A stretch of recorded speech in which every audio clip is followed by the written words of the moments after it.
La palabra del Señor para nuestra meditación se encuentra en Hebreos, la epístola a los Hebreos, en el capítulo 11, versículo 6. Y como estamos en reunión, usted debe estar con su Biblia. Hebreos, capítulo 11, versículo 6. Doy lectura en el santo nombre del Señor. Pero sin fe es imposible agradar a Dios, porque es necesario que el que se acerca a Dios crea que le hay y que es galardonador de los que le buscan. Amén. La gloria al Señor. Gloria a Dios, gloria a Dios, gloria a Dios. Espíritu de Dios esté en cada corazón. Amén, Señor. Hebreos, capítulo 11, versículo 6. Este mensaje yo lo he dado en Talca Suroriente, pero la mente es frágil, pasa el tiempo y se nos olvida. Así que en esta tarde, Dios mediante, y todos los que nos están viendo, usted va a oír lo que necesita oír. Amén, Señor. Para el bien de nuestras vidas. Amén. 3 imposibles Amén. es el título de su palabra. Amén. 3 imposibles. Siempre hemos escuchado que no hay imposible para Dios. Es verdad. Pero en esta tarde vamos a ver 3 imposibles en que Él, Dios, no va a intervenir, no puede hacerlo porque Él es Dios. Amén, Señor. Dios no es hombre para que mienta. Amén. Sí, Señor. Así que sin fe, pero sin fe, primer imposible, fe. Sin fe es imposible Amén. agradar a Dios. La definición de la RAE, Real Academia Española, dice que la fe es la primera de las 3 virtudes teologales. Primera de 3 virtudes teologales. La RAE define fe, creencia que se da a las cosas por la autoridad del que las dice. Eso es fe, según la Academia Española. Creencia que se da a las cosas por la autoridad del que las dice. Sinónimos: convicción, aseveración, testimonio, afirmación, confianza, etc. Primer imposible. Sin fe es imposible que una persona camine con Dios o le agrade a Dios. Sin fe. Imposible que una persona camine o le agrade a Dios. Ahora, la definición que hace la Biblia de la fe, versículo 1, Hebreos 11:1, es pues la fe, la certeza de lo que se espera. Así define la Biblia la fe, la certeza de lo que se espera. ¿Qué es certeza? Certeza es conocimiento seguro, claro y evidente de las cosas. Eso es certeza, conocimiento seguro, claro y evidente de las cosas. Amado mío, la fe es el punto de partida de una relación personal con Dios. Repito, la fe es el punto de partida de una relación personal con Dios. La fe hace visible al Dios invisible. Eso es la fe, es la certeza, el conocimiento seguro, claro y evidente de las cosas. Fe es actuar con confianza basada en la palabra de Dios. Eso es fe. Fe es vivir lo que crees. ¿Me explico bien? ¿Entendió? Eso es, la fe es la certeza de lo que se espera, la convicción de lo que no se ve. ¿Qué es convicción? Es un convencimiento. Convicción es la más sólida seguridad dada por Dios en el presente sobre una realidad futura inconmovible. Mira qué lindas las palabras. Convicción es la más sólida seguridad dada por Dios en el presente sobre una realidad futura inconmovible. Ahora, la fe verdadera no se basa en emociones. No, las emociones cambian, son inestables, a veces arriba, a veces abajo. La fe verdadera es la seguridad divina. Sin fe es imposible agradar a Dios. Hay una pregunta, lo he hecho en algunas partes también, y la pregunta es, ¿cree usted en la vida eterna? ¿Cree usted en la vida eterna? Yo lo voy a desilusionar entonces, porque yo le voy a decir que yo no creo en la vida eterna. Para nada. Yo no creo. Yo estoy convencido. Y cuando hay convicción, entonces se anda como es digno del Señor. Se le agrada en todo. Se vive llevando fruto y se va creciendo cada día cuando hay convicción. ¿Me explico bien? Eso es lo que nos falta en estos días. A mucha iglesia. La iglesia es usted, persona. ¿Qué falta? Convicción. Y la convicción es el convencimiento de lo que no se ve. Nosotros creemos que el mundo fue hecho de lo que no se veía, ¡pum!, apareció. Eso es fe. ¿Estamos bien? La fe también es esto, ¿me entienden? Es creerle a Dios y es andar como es digno del Señor. Por eso es que Pablo, en Filipenses, en el capítulo 1, en el versículo 27, dice, solamente que os comportéis como es digno del Evangelio de Cristo. Usted, yo, tenemos una gran responsabilidad ante el mundo que no conoce a Dios. Por eso es que tenemos que tener convicción, tenemos que tener la certeza. ¿Me explico bien? Ya. Ahora, sin fe es imposible agradar a Dios. Existen distintas clases de fe. Pareciera que no, pero esta es la realidad. Hay muchas clases de fe. Está la fe histórica. Es decir, la que se cree, se lee la Biblia, se cree, sí, es bonita, pero se cree como historia. Pero esa fe no produce ningún cambio, ninguna transformación en su mente. No, es una historia bonita, la historia de Daniel, los 3 jóvenes en el horno de fuego, claro, es bonita, pero se cree como una historia, es fe que se cree como historia. La fe histórica. Está la fe de milagros. Amados, hay personas que creen en milagros. Creen en los milagros, pero esa fe tampoco le garantiza la vida eterna. Mira, nosotros en Talcasur, yo en Talcasur viví una experiencia. Años atrás, llegó una persona que no era de la iglesia. ¡Ay! Venía, como diría mi abuela, a grito pelado. Pero no podía caminar, los reines entraron, y se quejaba, pero fuerte. Nosotros estábamos trabajando acá en la casa pastoral cuando mi pastor, y llego al templo y hay una persona medio acostado, medio de lado, así, ¿qué le pasa?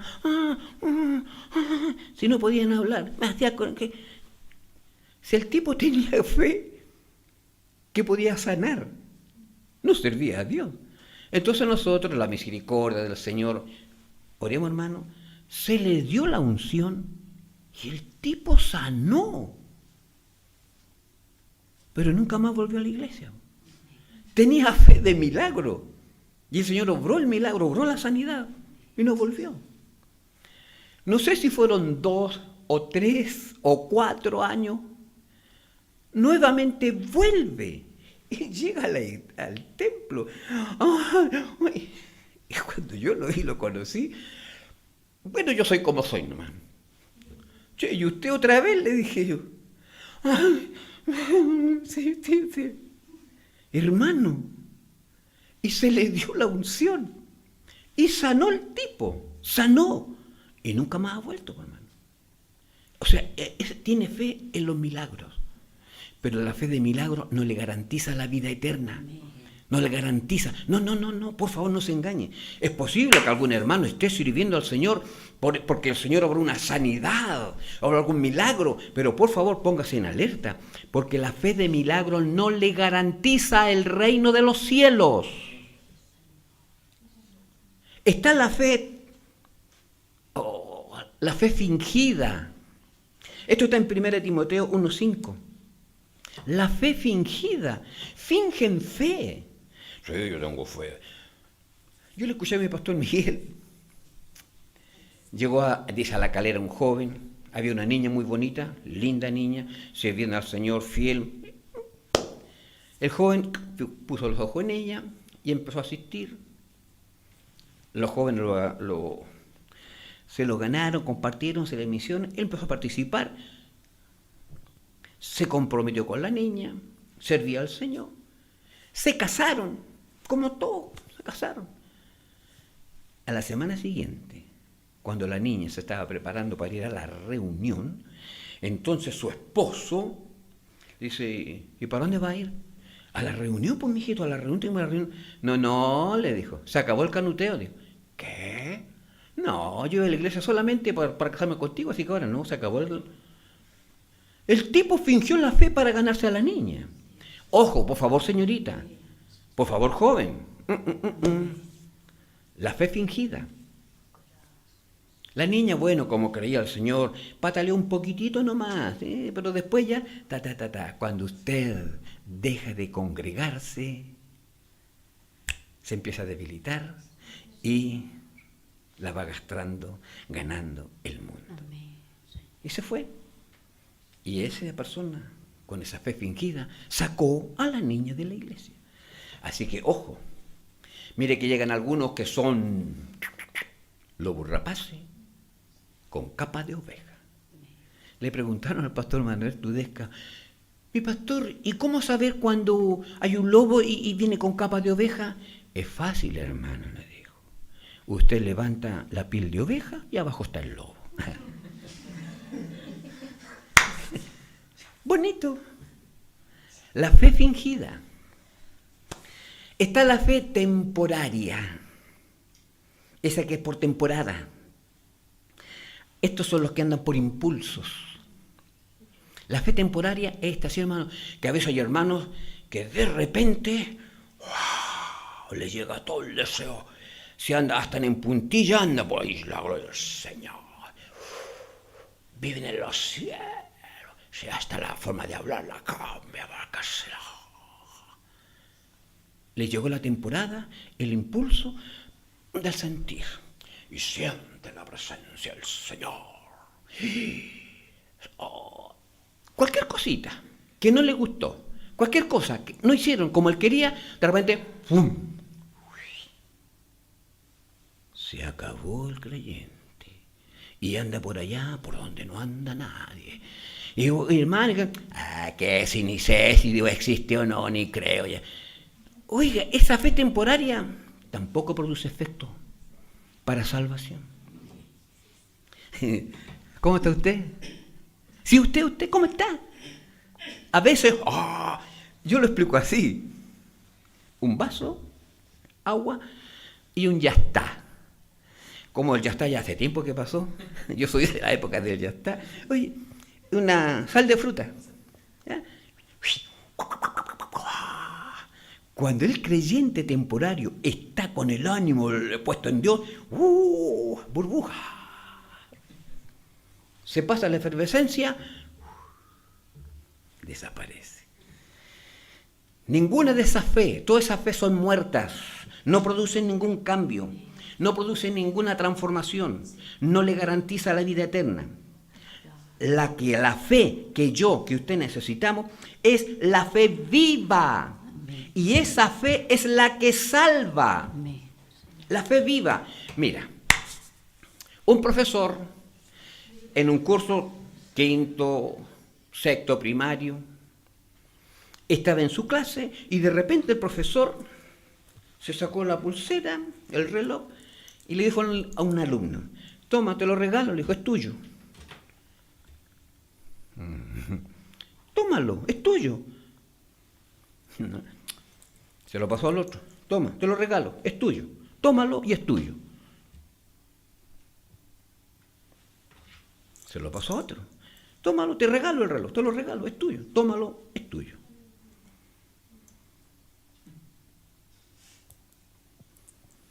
Había uno más chiquitito. Tómalo, hijo, te lo regalo. Tómalo y es tuyo. El chiquitito fue, lo tomó. Es tuyo, guárdalo. Se lo guardó. Era de él. Lo otro, ¿y por qué no cree? La fe viva actúa. La fe viva cree, produce cambio. Y ese niño se quedó con el reloj. A usted, hoy, Dios le está regalando la salvación. Hermano, la salvación es gratis. Se la ofrecen. El precio ya se pagó. Pero algunos no creen. Pues. ¿Por qué? No, es que cómo hacer tan fácil, no, tiene que ser algo que me cueste. Tengo que hacer algo. Hay que pagar algo. Hermano, la salvación es un don gratuito de Dios.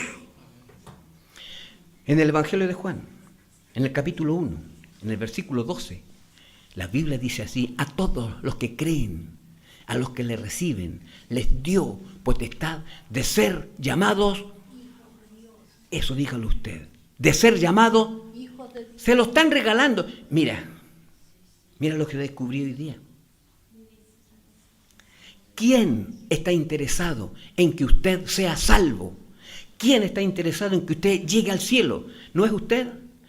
Nadie. ¿Sabe quién está interesado en que usted sea salvo? El único interesado es Dios. Hermano, somos creación de Dios y Él quiere que nadie perezca. Ese es el deseo de Dios. El que está interesado en que usted sea salvo es Dios. Pero Dios no va a forzar su voluntad. Es usted el que tiene que tomarla. ¿Me explico bien? En Efesios, en el capítulo 2, versículo 8, dice que por gracia sois salvos por medio de la fe. Oh, tan fácil, así de fácil. Si todo lo hizo Dios, por amor envió a su Hijo, sufrió, murió, oye, todo lo hizo Dios. Si qué me resta al ser humano es creer en Jesucristo. Hermanos, ¿saben lo que pasa? Que la fe en Jesucristo es la única condición que Dios exige para la salvación. Cree en Jesucristo y usted va a tener vida eterna. La verdad no se cree. ¿Murió el hermano Manuel? No, ¿cómo? No se cree. ¿Sabe? Manuel cayó en adulterio. Sí, yo sabía. No, si ese hombre nunca me dio buena. La verdad no se cree. La mentira se traga facilito. Los proverbios dicen que entra suavemente. La verdad es Dios. La mentira es el diablo. ¿A quién le cree? Dios dice, a todos los que creen, les dio la facultad de ser llamados hijos de Dios. Así que, hermano mío, usted decide. Si hubiese alguna persona que está escuchando, usted decide. Dios lo ama, Dios lo llama, Dios lo invita, Dios lo espera. Él está a la puerta y llama. Es usted que tiene que tomar la decisión. Algunos no se deciden, ¿sabe por qué? Porque piensan, sí, es que si yo vengo al Evangelio voy a tener que dejar a los amigos, voy a tener que dejar, hay tantas cosas que tener que dejar. Usted no deja nada. ¿Y los amigos? No, usted no los deja. ¿Sabe lo que va a pasar? Sus amigos lo van a dejar a usted. ¿Por qué? Porque usted va a vivir otro estilo de vida. Su mente va a estar ocupada en las cosas de arriba, no en las de la tierra. Entonces cuando se encuentra con su amigo le dice, oye, vamos a una piscolita, vamos allá. No, ¿sabes? Tengo que ir a la reunión, no sabes qué te voy a hacer. Ellos se van a ir. Y usted no pelea con nadie. Pero créale a Dios. ¿Oyó? ¿Entendió? Amado. Cree y serás salvo. ¿Me explico bien? La fe tiene dos elementos. Hay algunos que dicen que son tres. Yo me quedo con dos nomás, soy más humilde, pues soy más sencillo. La fe tiene dos elementos. Primero, conocimiento y confianza. Mientras más conozco a una persona, más confianza le tengo. Me explico. Un papá manda a su hijo a la casa de un hermano de la iglesia, le dice, anda donde el hermano y dile que me preste un martillo. El niño va, llega donde el hermano, le dice mi papá que le preste el martillo. Se le pasa el martillo. ¿Por qué? Porque conoce al papá y conoce al niño. Mientras más conozco a una persona, más confianza le tengo. Por eso el hermano no tiene ninguna desconfianza en pasarle el martillo al niño, porque conoce al papá y conoce al niño. Pero si el papá le dice, mira, anda donde fulano de tal que me preste un martillo, no lo conoce. Él no lo conoce, el niño no lo conoce. Dijo mi papá que le prestara el martillo. ¿Y quién es tu papá? ¿Y cómo te llamáis? ¿Y dónde vive? ¿Por qué? Porque no lo conoce. Por eso no le tiene confianza. Amado, mientras más conozco a Dios, más confianza le tengo. Más le creo a Dios. ¿Y sabe por qué usted no tiene mucha confianza en Dios? Es porque usted no lee la Biblia. Así de simple. Así de sencillo. Porque Dios está revelado en la Biblia. ¿Ya? Ahora, la fe verdadera. La fe verdadera, la fe que salva, incluye 4 cosas. Primero es creer y confiar en Jesucristo, crucificado, pero resucitado. Jesús no está en la tumba, Jesús resucitó. Hay una tumba vacía allá en Israel. Es la de Jesús. Porque Él está, ¿dónde está Jesús? Sentado en su trono de gloria. La fe genuina, la fe verdadera, cree y confía en Jesucristo. Segunda cosa, característica que tiene la fe genuina, es que produce arrepentimiento. Es decir, a mí me duele fallarle a Dios. Arrepentimiento hace que me aparte del pecado. Produce verdadera tristeza en mi corazón. La fe genuina produce arrepentimiento, pero no confunda con remordimiento. El remordimiento tiene dolor, pero le dura hasta que se pasa nomás. El caso más crítico no es hablar mal de las personas que más o menos son dominadas por el alcohol, ¿no es cierto? Llega el fin de semana, se pagan y pasan al Tropezón, allá en Laja de un restaurante se llamaba El Tropezón. Otro se llamaba El Buen Amigo. Habían varios, ¿me entiendes? Así, caletas, picaditas que tenían los colegas de trabajo. Entonces estas personas, primero, antes de llegar a la casa, pasan al Tropezón, se les pasa la mano, gastan el sueldo, o sea, ¡pum!, se descuadran. Y llegan a la casa, perdóname, niñita, perdóname, nunca más lo voy a hacer, nunca más, perdóname, perdóname. ¿Qué es lo que tiene remordimiento? Porque a la semana siguiente va a estar con la misma tonadita. No, la fe genuina produce arrepentimiento, y ese arrepentimiento produce dolor por haberle fallado a Dios. Tercera cosa, la fe genuina produce obediencia a Jesucristo y a su palabra. Amado, Jesús y la palabra es una sola cosa. Usted no puede decir, creo en Jesucristo y hacer lo que se le antoja, no. O puede creer en la palabra y, hermano, Jesús y la Biblia es una sola cosa. No hay dos cosas. Entonces la fe genuina produce obediencia a Jesucristo. Y la cuarta cosa es una devoción, es decir, amor sincero a Jesucristo. Por eso, por la fe en Cristo se vence al mundo, al demonio y a la carne.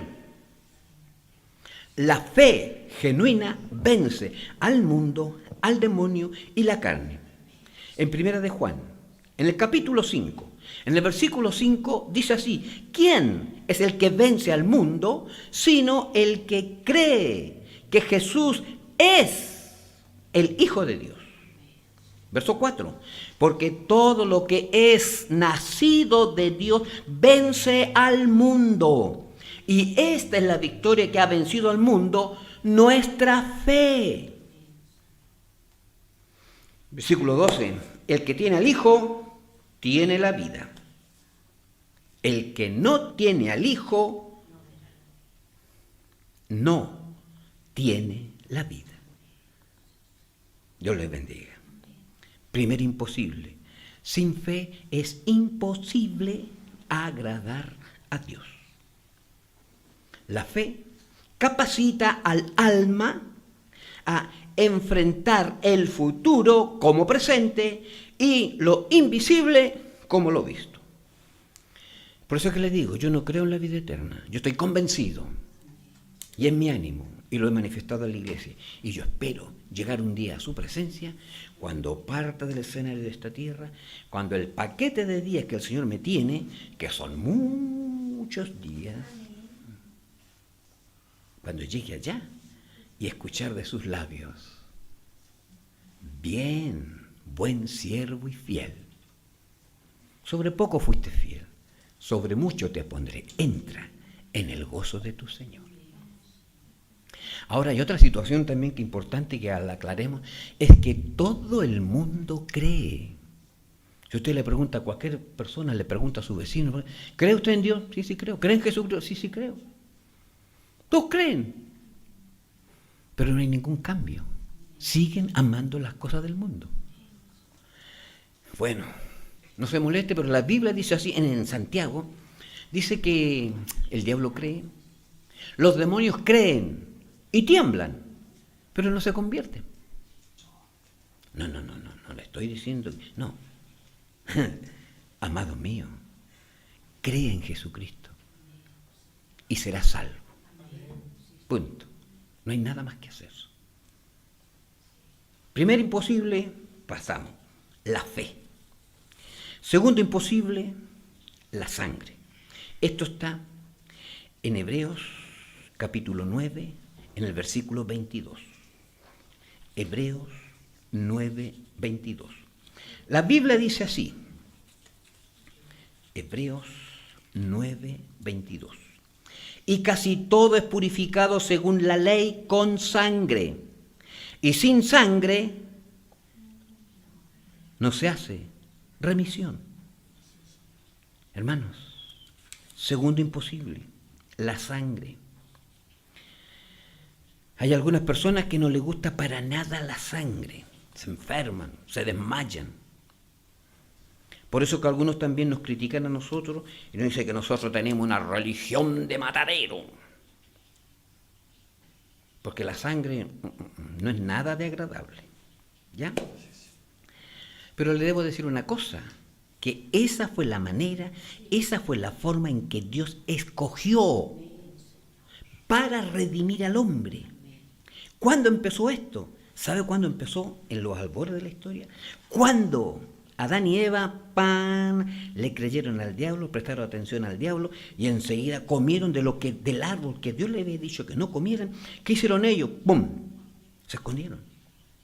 Y entonces Dios los llamó y cuando los vio así, Génesis 3:21, dice, y Jehová Dios hizo al hombre y a su mujer túnicas de pieles y los vistió.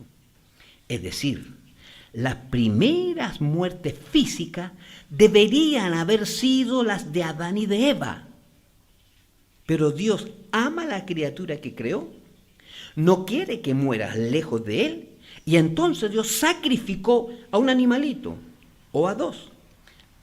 Vertió sangre, porque para sacarle la piel a un animalito hay que matarlo antes. Y eso hizo Dios. Y entonces Dios vistió a Adán y a Eva.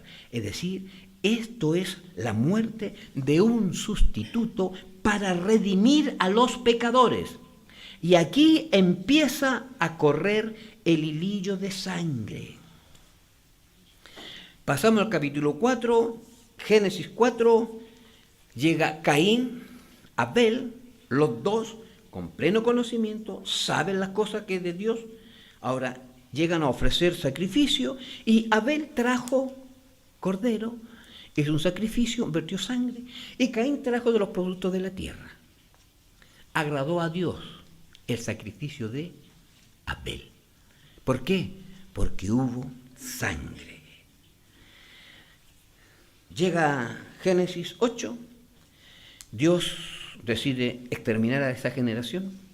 Noé al arca, se salva, después de 1 año y 10 días sale, y lo primero que hace Noé, ¿qué es lo que es? Hace un altar y ofrece sacrificio de sangre. ¿Me entienden? Amado, y esto está prefigurando el sacrificio perfecto. Esto ya viene el hilillo de sangre hasta llegar a Éxodo, en el capítulo 12, donde está el Cordero Pascual, prefigurando a Jesús, que vendría y sería el Cordero de Dios que quita el pecado del mundo. Sin sangre no hay remisión. Por la sangre de Jesucristo somos justificados. Romanos 5:9. Por la sangre de Jesucristo tenemos redención. Efesios 1:7. Por la sangre de Jesucristo hemos sido cercanos. Hermanos, estábamos lejos, pero por la sangre de Cristo hemos sido hechos cercanos. Efesios 2:3. La sangre de Jesucristo nos lava y nos limpia de todo pecado. Primera de Juan 1:7. La sangre de Jesucristo nos lavó. Apocalipsis 1:5.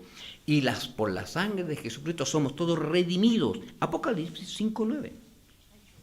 Por la sangre de Jesucristo tenemos reconciliación, santificación, unión con Dios, victoria sobre Satanás y tenemos vida eterna. Amén.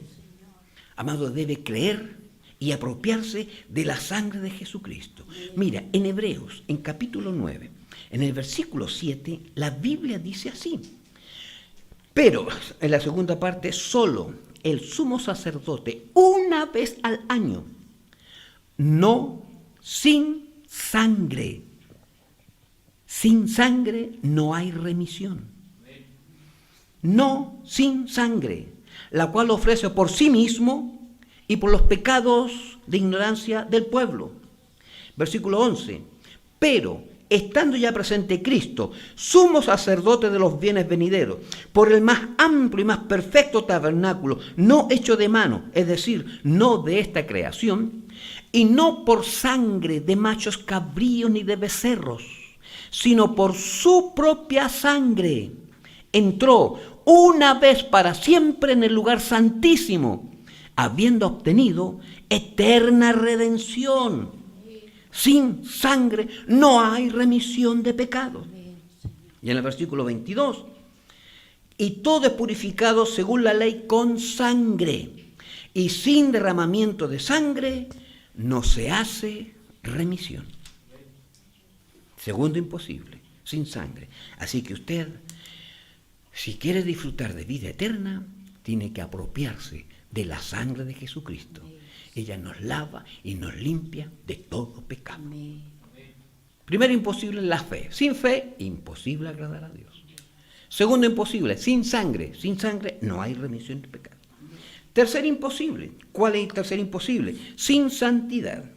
Hebreos capítulo 12, en el versículo 14. Seguid la paz con todos y la santidad, sin la cual nadie verá al Señor.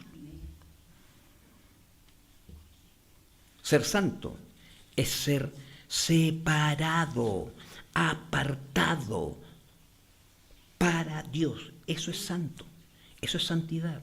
Ser apartado para Dios. Cuando se consagra un templo, todas las cosas que están ahí quedan consagradas para el uso exclusivo, son apartados solamente para los usos de Dios. Amén. La santidad es un estado permanente, no cambia. Imagínese un lago, una laguna. Cada creyente, cuando Dios cree en Jesucristo, se acerca por la fe, se apropia de la sangre, su mente renovada es transformada, le llegó la fe de Dios para llegar al cielo, entonces ahora cada creyente inicia un camino que se llama santificación. Escúcheme, la santidad es un estado, Dios es santo, la permanencia continua de Dios es su santidad. La santificación es el camino, es un proceso que cada creyente tiene que ir avanzando día tras día. Amén. La santificación es un proceso. ¿Hasta cuándo? Hasta llegar a la altura de un varón perfecto. Amén. Y cuando yo llegue a esa altura, ¡pum!, estaré con Dios en la gloria. Amén. No se olvide, la santidad es un estado. ¿Ya? Y otra cosa, por favor entiéndalo bien, la santidad no es una opción.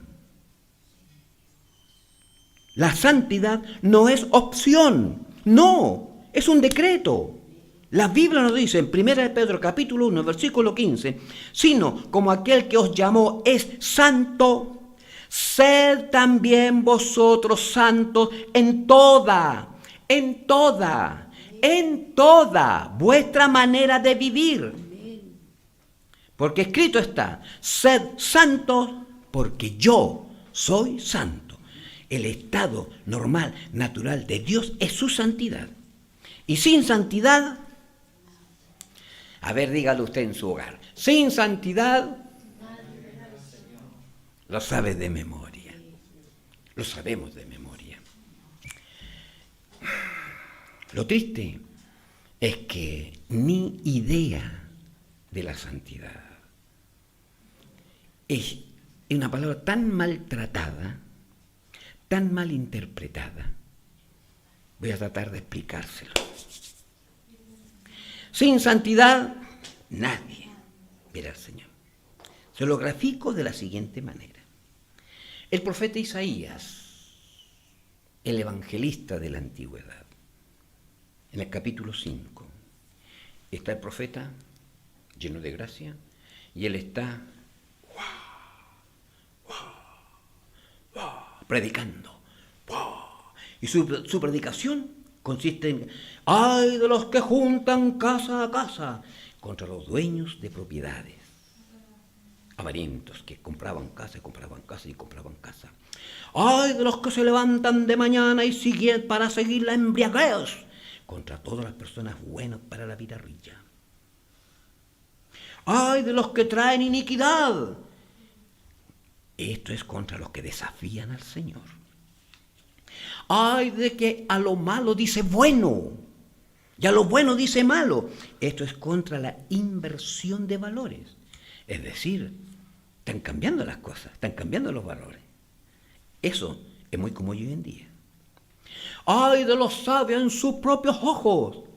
Esto es contra la arrogancia del pueblo. Sí, mira, soy superior. Ay. Y entonces, Isaías, después que predicó, que exhortó y que estuvo con su dedo, ¡ay de vosotros! ¡Ay de vosotros! ¡Ay acá! Entonces Isaías entra al templo. Y cuando va entrando al templo, ¡oh!, desaparece el templo. Y entonces dice Isaías: vi yo al Señor sentado en un trono alto y sublime. Sus faldas llenaban el templo. Los quiciales de las puertas se crujieron. La casa se llenó de humo. Y habían serafines que volaban. Y dice, con 2 alas volaban, con 2 cubrían sus pies y con 2 cubrían su rostro. Es tal el brillo, la gloria, la magnificencia de Dios, que esos seres celestiales tienen que cubrirse sus ojos. Y entonces Isaías, cuando tuvo el encuentro con la santidad de Dios, entonces dice: ¡ay de mí! Recién entendió. Nadie queda igual cuando tiene un encuentro con la santidad de Dios. Nadie queda igual. Y esta visión de la santidad de Dios recordó al profeta su propia indignidad. Santo, santo, santo, Jehová de los ejércitos. Toda la tierra está llena de su gloria. Una visión del Señor, amado, no te va a dejar igual. Cuando usted vea, cuando usted tenga un encuentro con la santidad, usted va a ser otro. Ahora hablamos, sin santidad nadie verá al Señor, lo decimos de memoria. Pero por favor, descubra a Dios en la Biblia. Sin santidad, nadie. Eso nos falta a muchos. Un encuentro con la santidad. Amados míos, sin fe no hay perdón. Sin sangre no hay redención. Sin santidad no hay cielo. Dios les bendiga. Y aquí tengo que agregar alguna cosita más que se habla poco, pero que hay que decirlo, hay que enseñarlo. ¿Sabe, amado? Para llegar al cielo se necesitan 2 cosas. La santidad y se necesita justicia. Me explico. Todo camino, carretera, todo tiene 2 límites, 2 linderos. Imagínese usted en la carretera, a su izquierda, ¿no es cierto?, va una barrera. Pongámosle a esa santidad. Usted va, si usted se sale y pasa, choca con la barrera y se va a perder, va a tener un accidente, se va a perder. El otro lindero es la justicia, póngale justicia. Si usted se sale de la carretera, ¡bum!, se va a volcar. Para llegar al cielo, santidad y justicia. Jesús le dijo a sus discípulos en Mateo capítulo 20, 5:20. Dijo así: y os digo que si vuestra justicia no es mayor que la de los fariseos y los escribas, no entraréis al reino de los cielos. Para llegar al cielo necesito santidad, el camino que va derechito va demarcado con la santidad, no me puedo salir, y la justicia, no me puedo salir. Yo tengo que aprender a obrar en justicia. Jesús reprendió a los fariseos y les dijo así: vosotros diezmáis la menta, el eneldo, el comino, pero olvidáis lo más importante de la ley, que es lo que es justicia, misericordia y fe. Y en el Evangelio primera de Juan, en el capítulo 5, en el versículo 17, la Biblia dice: toda injusticia es pecado. Grábeselo, por favor. Usted y yo tengo que vivir en justicia, tengo que obrar en justicia, porque toda injusticia es pecado. Y el pecado hace separación entre Dios y el hombre. Así que, amado mío, sin fe no hay perdón, sin sangre no hay redención, sin santidad ni justicia no hay cielo. Dios le bendiga.